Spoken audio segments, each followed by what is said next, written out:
Magandang araw mga ka-survivor. Sinisimulan ko na naman po ang araw ko ng positibong araw. After ko nga po uminom ng maligamgam na tubig at mag-asikaso po sa bunso kong anak para pumasok. After 30 minutes po kumakain po ako ng agahan.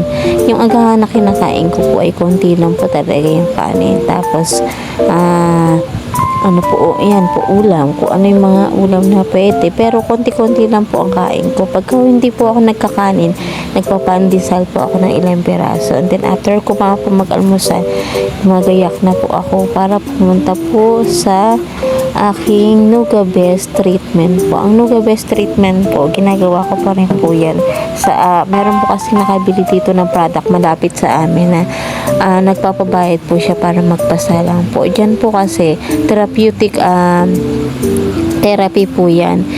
Inayos po niya yung blood circulation po. After ko pa po mag-therapy ay nakahingi po ako ng konting magugulay doon sa pinag-therapyhan ko. Namimigay naman po si Ina Marie. Salamat po.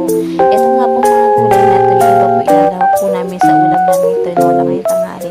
Tapos yung iba po ilalagay ko po sa ref case na ko po yan para pagka ito'y magluluto, gusto ko po magluto ng gulay. Halos araw-araw naman po nagluluto po ako ng gulay para po yun ang kinakain ko po. Kasi pinapanatili ko pa rin po na hindi po mawawala po yan sa pagkain ko. Yung mga natural lang po talaga.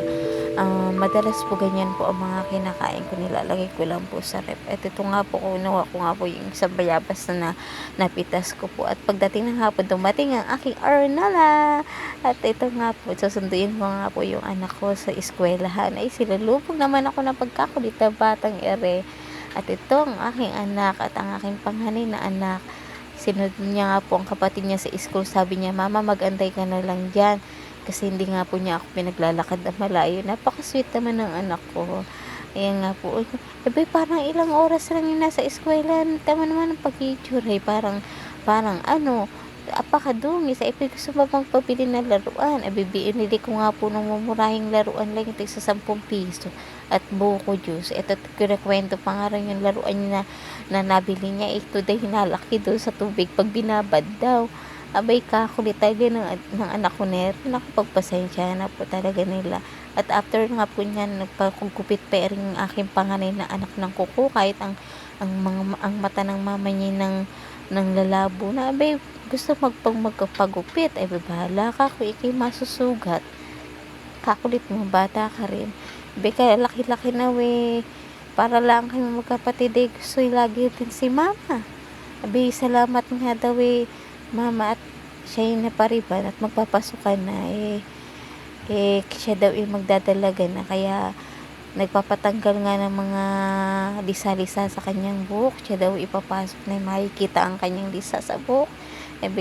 Napakakulit din. Salamat Lord sa blessing na pinagkakalob niyo po sa amin, na hindi niyo po kami laging pinababayaan sa lahat ng oras. Alam ko po na yan lang po kayo sa aming Panginoon Diyos.